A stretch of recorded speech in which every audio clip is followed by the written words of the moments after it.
Hey, hey, hey. Happy Thursday. Come on in, pull up a chair.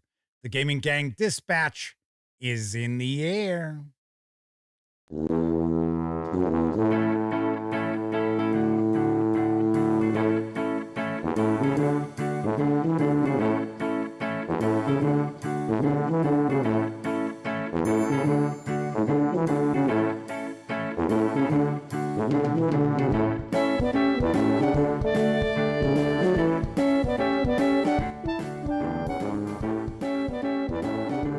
Howdy, gang, and welcome once again to the Duct Tape Studios.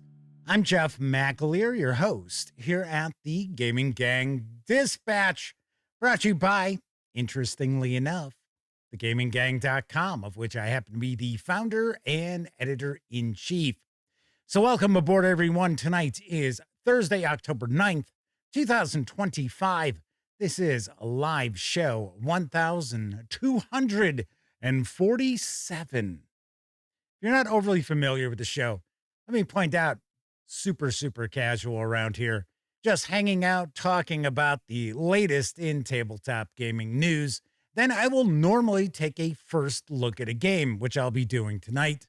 Every once in a while, I might just tackle a topic related to our hobby or do an AMA and chew the fat with chat. Of course, when you're not watching videos on the Gaming Gang channel, be sure to visit thegaminggang.com for all the latest in tabletop gaming news, reviews, and a whole lot more you are not going to find here on YouTube. You know the drill. Get your geek on at thegaminggang.com. And then, of course, because this is a live show, there is chat available.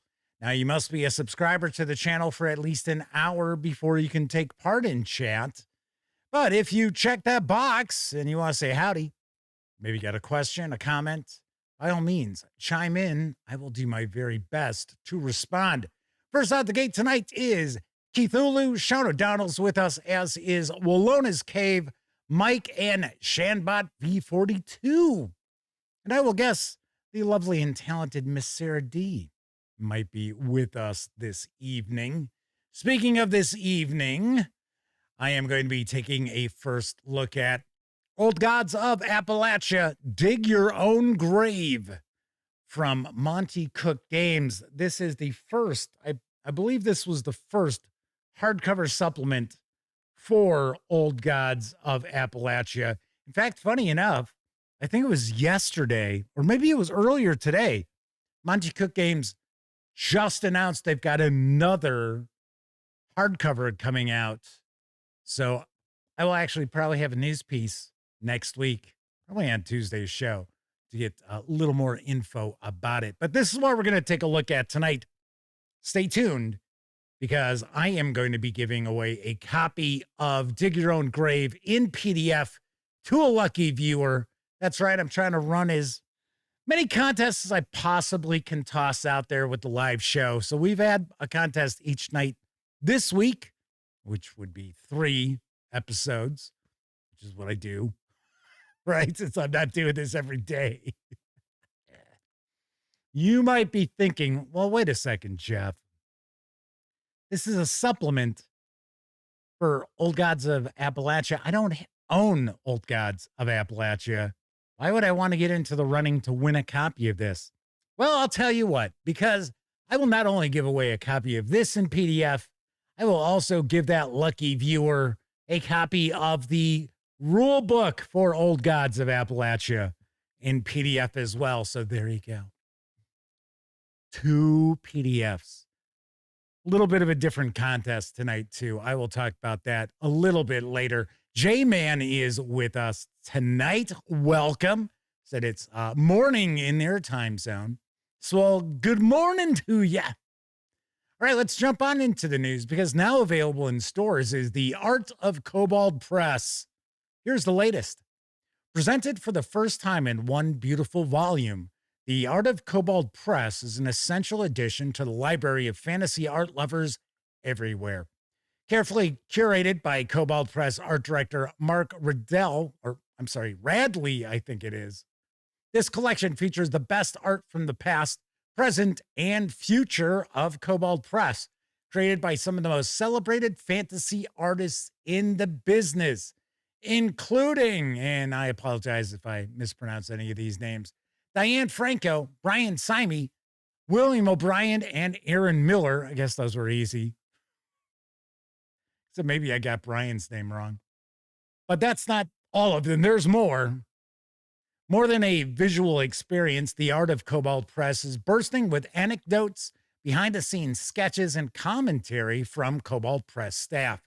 Discover how Kobold Press grew from one kobold in a trench coat to an entire team raising the black flag, and a story told through the art and illustrations that fired our imaginations. The 206-page hardcover carries an MSRP of $59.99. And if you were watching last night, I already mentioned I got myself a copy. My friends over at Kobold Press sent me a copy. So I'm actually going to share a first look video of this. I'm going to try to do it this weekend. I don't know if I'll necessarily do a review because it's an art book. I don't normally do reviews of art books, but I'll share a peek inside. I like the Kobold Press artwork. I know some people think some of it's a little too static. I don't mind. I don't mind some of the more static images that they share. It all in all is excellent artwork. The Madman is with us tonight. He's one of our chat moderators alongside Miss Sarah D. So good to see you, Madman. As I mentioned last night, your Tigers lived to fight another day. And they'll have the best pitcher in baseball going tomorrow. Should be a good game. All right, moving right along. Modiphius Entertainment is now taking pre-orders for the 23rd Century Campaign Guide for Star Trek Adventures. Here's the scoop. Space, the final frontier. Risk is our business. That's what this starship is all about. That's why we're aboard her. Captain James Tiberius Kirk. The 23rd century serves as the foundation of the entire Star Trek universe, a time in which many of the most iconic people, starships, and locations are introduced, and when many of its key events take place. The 23rd Century Campaign Guide presents the entire 23rd century for you to use in the Star Trek Adventures role-playing game. From the growing pains of the nascent Federation to the century's early decades to the rising tensions with the Klingon Empire that sparked a brutal war in 2256 and 2257. Then onward into the bold 5-year missions period and the volatile latter third of the century. Characters of every department from command to medical can now use new rules and character options to deepen their gameplay experience. No matter the composition of your crew, this guide provides the means for you to play through some of the most dramatic and influential periods in Star Trek. How does your crew fit into this iconic era, and what trailblazing stories of their own will they tell? This 128-page full-color hardcover, the 23rd Century Campaign Guide, will feature new player character options, including new options for the environment phase of Life Path character generation, and the new free trader career path. Harry Mudd, anybody? And 12 new career events. New optional rules for generating casualties and impacting characters with lingering consequences such as fatigue, scars, and trauma. Guidance to help players and game masters create amazing missions and campaigns that fit thematically into the 23rd century, and to collaboratively tell stories with your crew that are as evocative and epic as those involving Michael Burnham, James Kirk, Noita Uhura, Christopher Pike, Mr. Spock, and many others. Information about 4 key periods of the century, along with specific details for each key period concerning the state of the galaxy, technological advancements, and the major and minor civilizations at play. extensive player advice about playing characters through the various periods in this century, along with sample focuses, traits, and values for players to consider adding to their character. There's also advice for game masters on the themes and tones present in each period of this century, and information on various styles of play and campaign structures that might best fit each period. This second edition supplement is compatible with both first edition Star Trek Adventures as well as the Captain's Log Solo RPG. The 128-page hardcover with PDF will carry an MSRP of $42 when it arrives in early 2026. Nice. Very nice. You know, I'm kind of surprised that my best friend Elliot Miller has never picked up Star Trek Adventures. He's a big Trekker, Trekkie, whatever you prefer. Some people don't like Trekkie, they prefer Trekker. He had the FASA Star Trek game. Of course, this is back when we were in high school. And I've mentioned this before. He ran kind of a knockoff of John Carpenter's The Thing in Star Trek. It was really good. We had a really good time. But, you know, weirdly enough, I mean, I know he has run some Dungeons and Dragons for his family. Never considered Star Trek Adventures. I think that's kind of wild. Keith Lewis said they had the FASA Star Trek game as well. Jack Hanks is with us in chat. Welcome aboard. Kevin R. Smith is also joining us in chat. And I do see that. Have I said hello to everyone? Did you bring it up for everyone? DB's with us. So welcome. Keith Lewis said they ran Xenomorphs in that game once. Sweet. On to our next news piece. There is a Weird West role-playing game currently up on Backer Kit. Here's a lowdown on Huckleberry. Huckleberry is a game about tragic cowboys in a world doomed to calamity unless you save it. Take on the profession of a maverick, a grizzled bounty hunter who rides out beyond the bounds of civilization with nothing but a big iron on their hip. Your job? Hunt down and slay monsters spawned by the mysterious, ever-present force known simply as the Weird. Its chaotic energies twist and corrupt everything in its wake, making a rough life all the more uncertain. But the form you take, the weapons you wield, and the monsters you slay are up to you. Huckleberry is an accessible tabletop role-playing game that can be learned in 20 minutes and easily converts any system scenarios. It's always fast, always cinematic, and always a wild ride. You'll find Western horrors from top to bottom.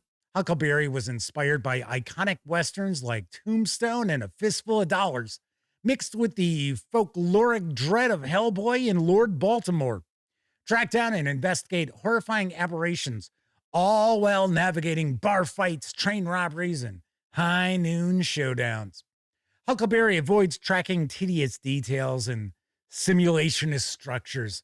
Mechanics linger in the background as the thrilling narrative takes center stage, allowing players to live as daring, tough as nails heroes who rise or fall with every big moment. Your next adventure is just a few days' ride away. Choose which monsters to hunt and stories to explore with a unique bounty system. What you do and how you do it determines how you'll be remembered for generations to come. As seasons pass,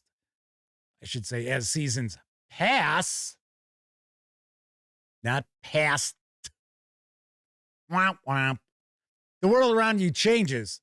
Characters grow and mature during downtime in their familiar dusty town. As you explore the weird frontier, feel the consequences upon your homestead with each bounty you take or ignore. You can reserve a copy of the 160-plus page hardcover with PDF for a pledge of $40. If you want, you can grab the PDF right now over at DriveThruRPG for $20. Do want to point out this game has been out for a bit. I think it's been out for about a year, maybe a little more than a year, but it has never been available in print. So that is what this backer kit project is for. It's to bring a print edition of Huckleberry to the masses. And you've already seen the cover. It's coming back around one more time. There you go. That is the cover of Huckleberry. I'll be your Huckleberry. Art Smith is joining us, wondering how it might compare to Deadlands. You know, funny enough, that comment about easily converting other adventures is probably a nod towards Deadlands. I would take a guess that this Weird West, well, number one, the weird is spelled W-Y-R-D. I would think this is probably far less steampunky than Deadlands is. I could be absolutely wrong. I don't know. I think there is a bit of a steampunk vibe to it. Or once again, it's a Weird West role-playing game, so you would expect that. Kathy Evans is also joining us in chat. I know our next news piece, now available in print and PDF for Shadowrun, the Sixth World, is Risks and Rewards. Here's the skinny from Catalyst Game Labs. Ancient frontiers, ancient and modern, war-torn but prosperous. Cairo is a place where ancient customs and traditions walk hand in hand with the modern realities of the Sixth World. It's a place of mystical power, opportunities, and vast riches for those bold enough to claim them. Here, fortunes and lives are often won or lost based on a single decision. And then, in the wake of a devastating shadow war, several corporations are looking toward Cairo to fortify and further expand their newly won power and influence, or to halt their imminent demise. Risks and Rewards is a campaign book for Shadowrun Sixth World, and this 152-page hardcover with PDF is available now. It carries an MSRP of $49.99. I do believe you will get the PDF if you order from Catalyst Game Labs. I don't think you get the PDF if you pick it up in stores. Some companies do slip a little, little code in there for you.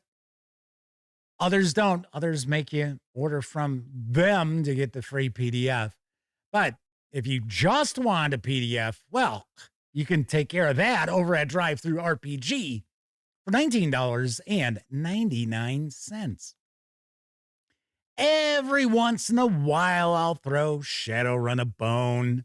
I see something that pops out that kind of catches my eye, which this did because it's a campaign book.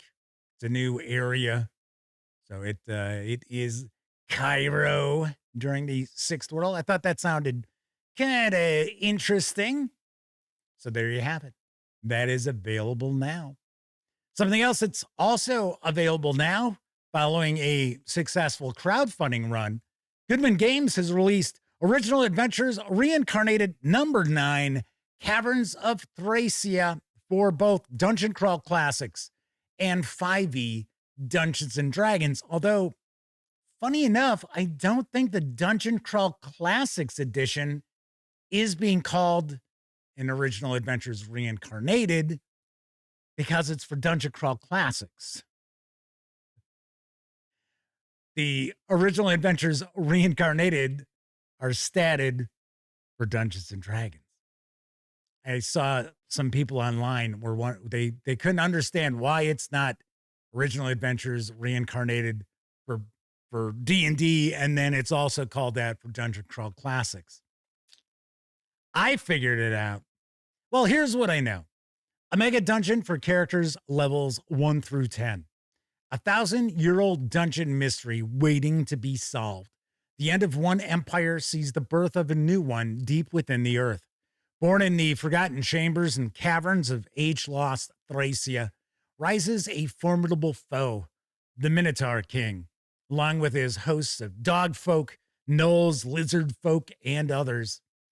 Some say even death itself lingers in the caverns of Thracia, ready to claim any who stumble upon its unholy chapel. The secrets of Thracia are manifold, its treasures thrice that. You have the metal to survive the caverns of Thracia. The Caverns of Thracia is a complete mega dungeon setting that supports a full year of gameplay.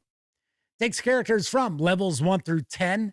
It includes 6 vast dungeon levels, over 150 detailed encounter areas, more than 45 fully detailed and developed new monsters and NPCs, over 35 new magic items and spells, plus 1 new divine domain. Plenty of opportunities for combat, exploration, and social interaction with interesting NPCs. There's tribute essays from professional role-playing game designers, as well as a full reprint of the original The Caverns of Thracia by Janelle Jacques. This 294-page PDF is available over at DriveThruRPG for $41.99. And I will say, as far as that price goes, yikes. That is a hearty price. Really is. I don't know. You know, and weirdly enough, the adventures that have already been released, in fact, I don't know why Goodman Games did this. Their Dungeon Crawl Classics 110, which I shared news about earlier this week, is tied into Caverns of Thracia, and it's for first level characters. And then Dungeon Crawl Classics 111 is a 0 level funnel.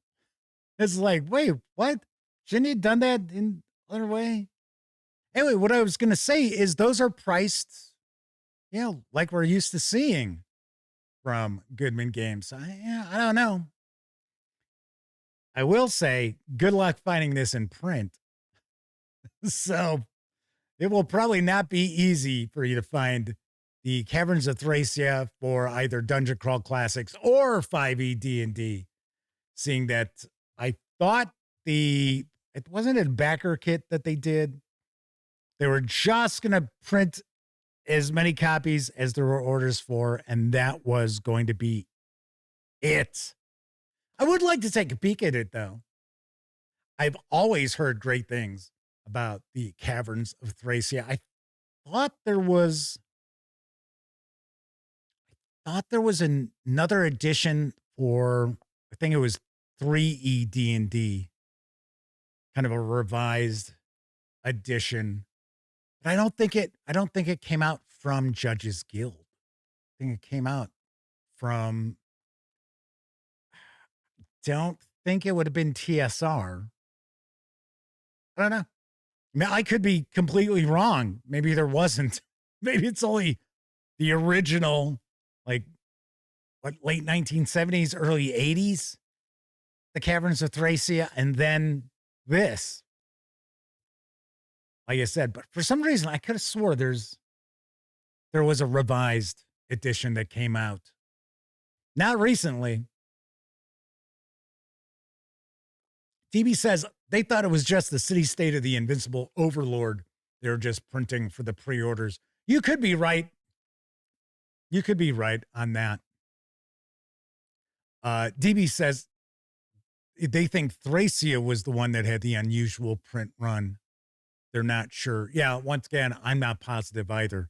I know I had shared news about both of those, and there was a lot of pushback regarding Judges Guild. We won't get into that, but I know one of them, it was just, hey, you know what? And it was really short Kickstarter crowdfunding project. It was like 10 days. It was not long at all. And I had kind of kicked around maybe backing it, and I was like, I'll never get it to the table, so all righty. So that's the news tonight. Of course, I mentioned Drive-Thru RPG. Don't forget, the gaming gang, thus Dispatch, is affiliated with the One Bookshelf sites. So if you're planning on visiting any of the One Bookshelf sites like Drive-Thru RPG, Storyteller's Vault, Dungeon Masters Guild, Wargame Vault, Drive-Thru Cards, Fiction, so forth, all you got to do is stop on by thegaminggang.com, click on one of our banners. That way, if you happen to make a purchase, I get 5% of that sale. And all those nickels, dimes, and quarters really do add up and help keep thegaminggang.com around. Also, if you like the video, by all means, give it a quick thumbs up. If you like the video, if you dig the channel, if you find the Gaming Gang to be a valuable resource, hell, if you just like what we do, you can support the outlet in a couple of other ways. First, by making a one-time donation by way of PayPal. Hell, you can buy me a 2-liter bottle of soda.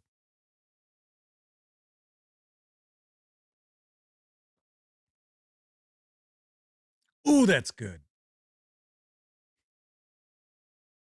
Or you can become a monthly member of our Patreon. And I always like to give a shout out to our Patreon members during the live shows. So big thank you to our $5 tier, Gustavo Cavalho, my designer friend Herman Lutman, Jason Lawman, Caval, Kevin R. Smith, Max Apocalypse, Sean O'Donnell, and Talzek. Our $10 tier members, Dan Webb, Game Cat, Kevin King, Peace Draculich, RPG Munch, Tessie Trekkie, and Tier 2 DM, as well as our $25 tier members, Agile Monk, Flint Fireforge, and The Madman. Thank you kindly, everybody. It is vastly appreciated. So we are going to dive on into Dig Your Own Grave.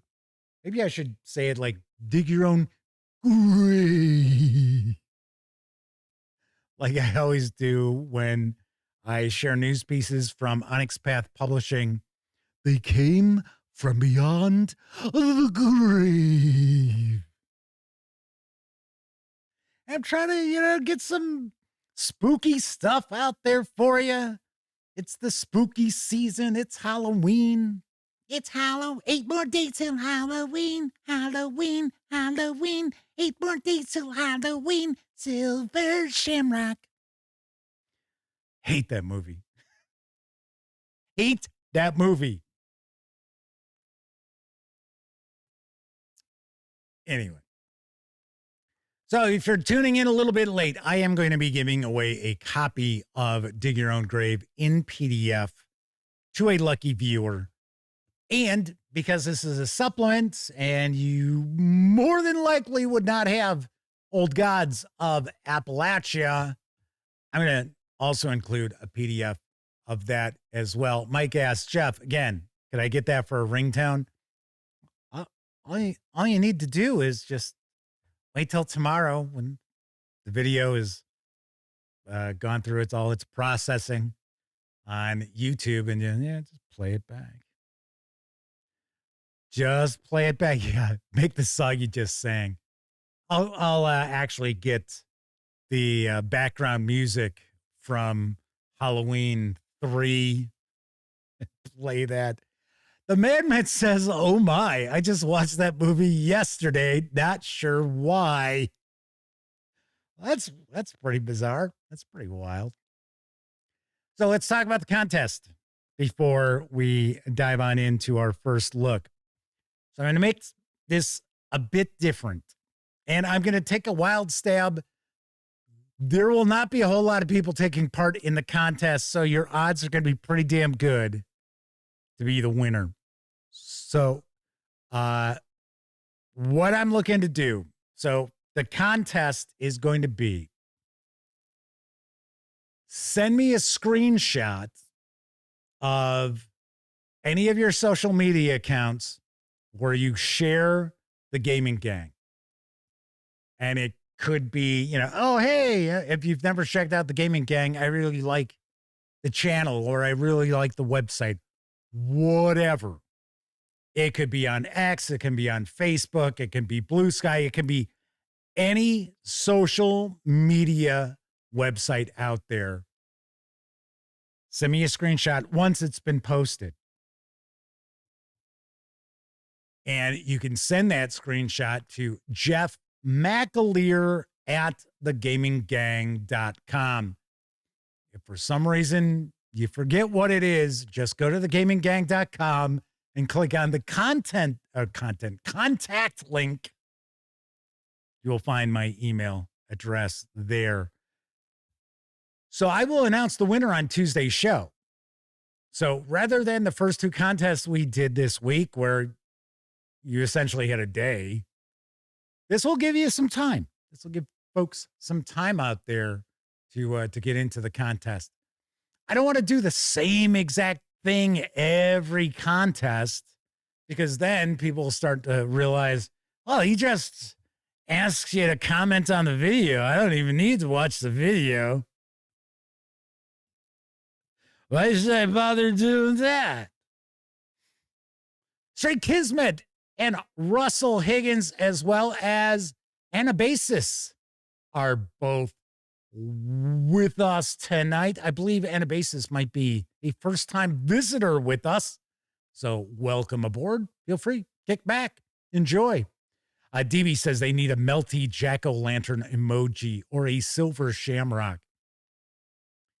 I have heard I guess I would call it an urban legend about Halloween 3, that supposedly the original ending involved. So here's the spoiler, right? When did that movie come out?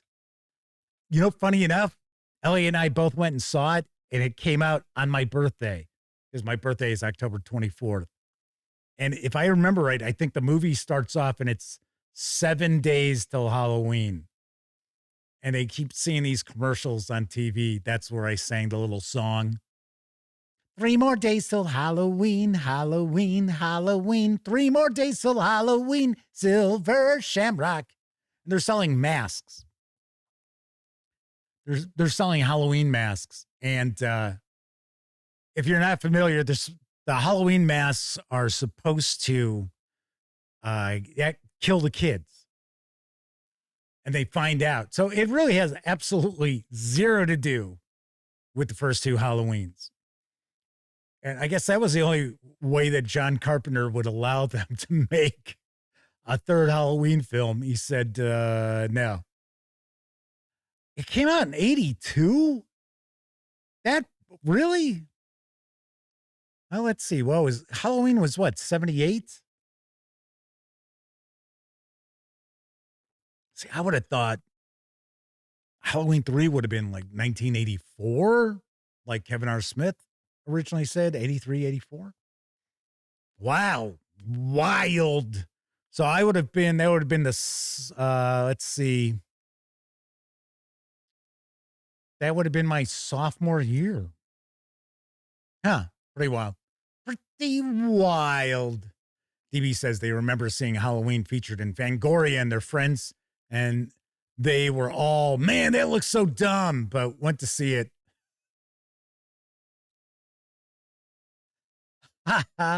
Anyway, so the original film ending, because the whole thing is on Halloween, there's supposed to be like some show. And the kids are supposed to be in front of the TV wearing their masks, whatever. There's like some giveaways, whatever. I forget what it was. I saw the movie once in 1982. So it's not like I'm going to remember each and every part of it. And it's supposed to, well, the way the movie ends, the movie just goes, done.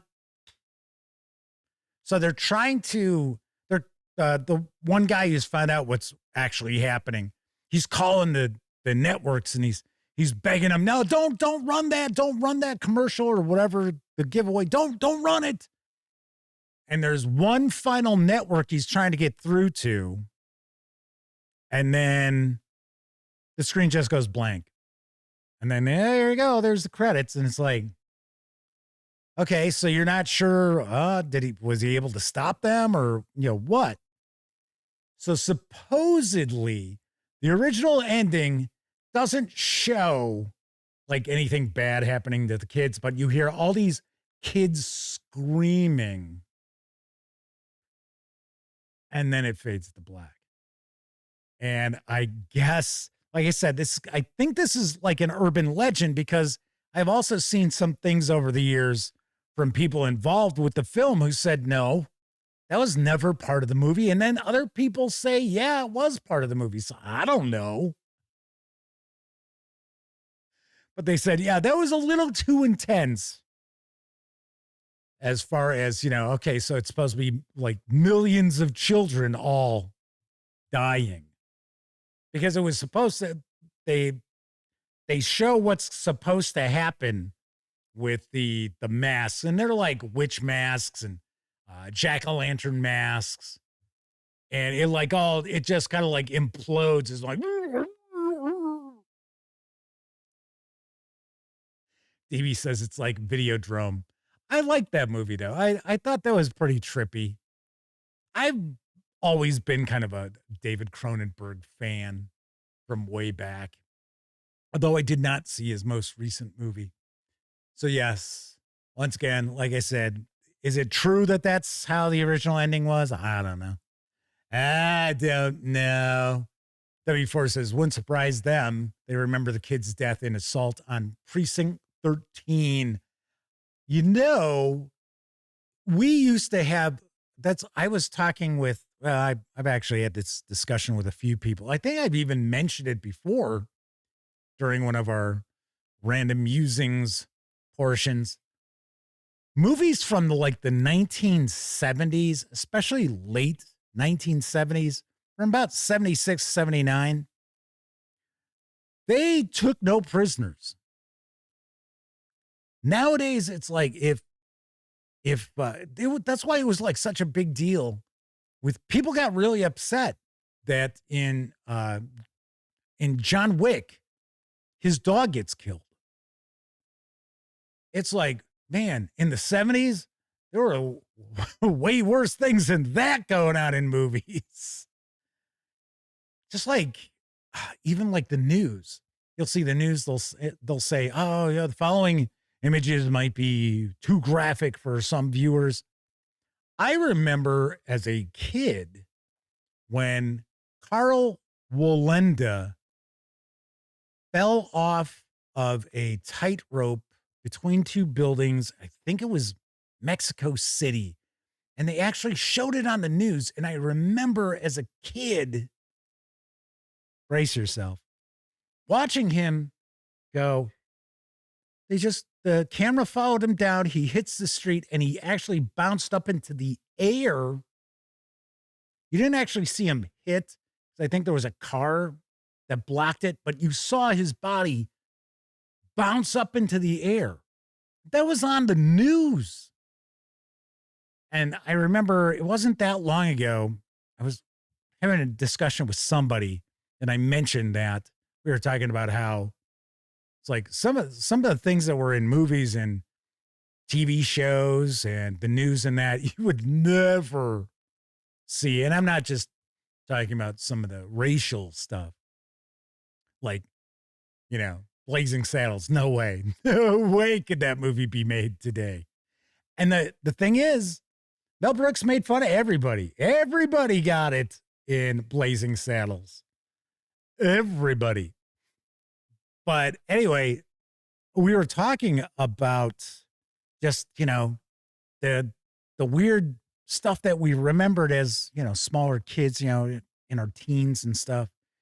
And I went online because I thought, did I imagine this?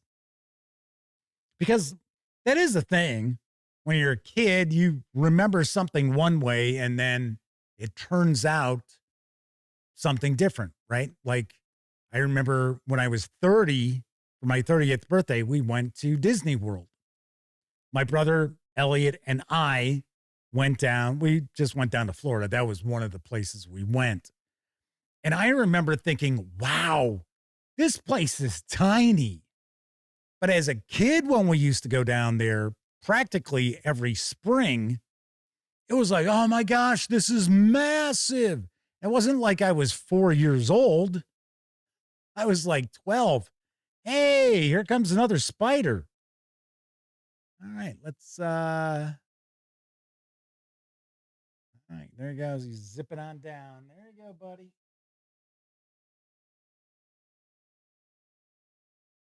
You probably would not have seen it, but anyway, Troy Cornelson's with us in chat, says he could have bounced back. And what a cursed family they were. So many of them. And they were all like, wire walkers and tightrope walkers and that. And so many of them fell to their deaths. It's like, wow. Agile Monk with a $10 super chat says, you don't mess with a man's dog. Yep. And yes, I'm doing okay. I'm doing all right. I've got a lot of things going on at the home front with both my dad and my mom, taking them to doctors. And I mean, it's routine stuff, but it's a lot going on recently. Anyway, W. Ford says, no, it was Puerto Rico. Troy Cornelson, did he live? No. No. Yes. So Agile Mike said Jeff saves the spider live tonight on the Gaming Gang. Yes, Mel Brooks is alive and kicking at 99. That's right, because Spaceballs 2 is on the horizon. Sweet. All righty. So, as you already know, we're going to be taking a look at Dig Your Own Grave for Old Gods of Appalachia in just a few moments. But first, I think it's time for a brief intermission. It's intermission time, folks. Time out for a delicious snack in our sparkling refreshment building. Every item a fresh, appetizing taste treat. This little girl, their mother and father too, they all have an urgent, oh what an urge, for something to munch and chew. Now these are just swell and this rings the bell. The popcorn is crispy and hot.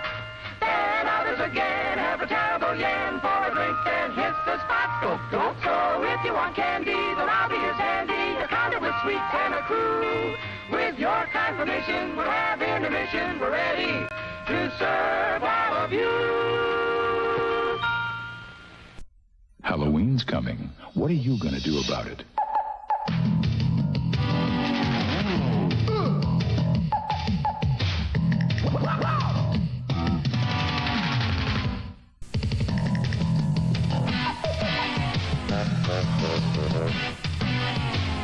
Whether you do a little or a lot, be an original this Halloween and find yourself at Hallmark. Hallmark has a way. And at participating Hallmark stores, get your hands on the spooky soundscape, full of creepy sounds and Halloween theme songs. $1.95 with any $5 Hallmark purchase, only at participating Hallmark stores. It's a scream. Great Halloween parties begin at Walgreens. Candy, party decorations, masks, costumes, makeup. Everything you need for Halloween fun now at Walgreens. You can't persuade me to drink Wilkins instant coffee. Pretty please? Oh, okay. Just a stab in the dark. They wanted to see something different, but something different saw them first. The hills have eyes. Mister, don't take your family back in that area. The silver has been gone for 40 years now. Besides, there's nothing back in there but animals. We're lost. The old creep told you not to get off the road. What began as a vacation ended as a nightmare. Hell to pay now. What the hell was that?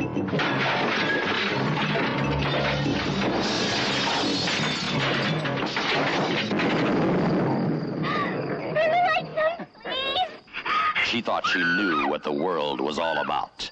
But nothing prepared her for this. The hills have eyes. Oh, you go with my baby. Yeah, that way, Dick. A mother fighting for her child loses it in the worst possible way. I hit him with a tire iron and I split his face wide open. That was a bad mistake. I come back for you later, girlie. Why are you doing this? The story of an American family who lost everything except the will to survive. Murdered, raped, burned, but not beaten. The hills have eyes. The story of one family's refusal to die. I'm gonna get those animals. The hills have eyes. A night of terror. A day of vengeance where no one was spared. No one. Kill the baby! Kill me! They fought back. Anything was a weapon. The family dog to the family car. It's working!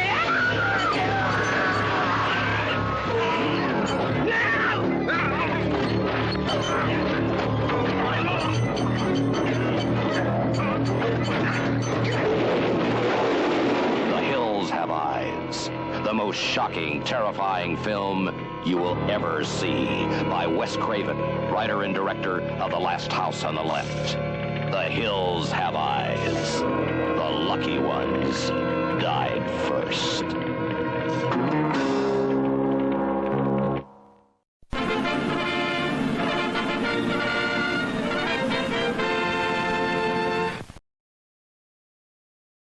I don't know if you realized this while you were watching that trailer, but the hills have eyes. How many times are you?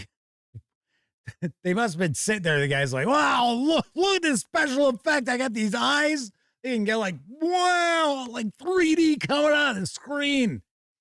Let's throw them in there like 10 or 11 times in the 2.5 minute trailer.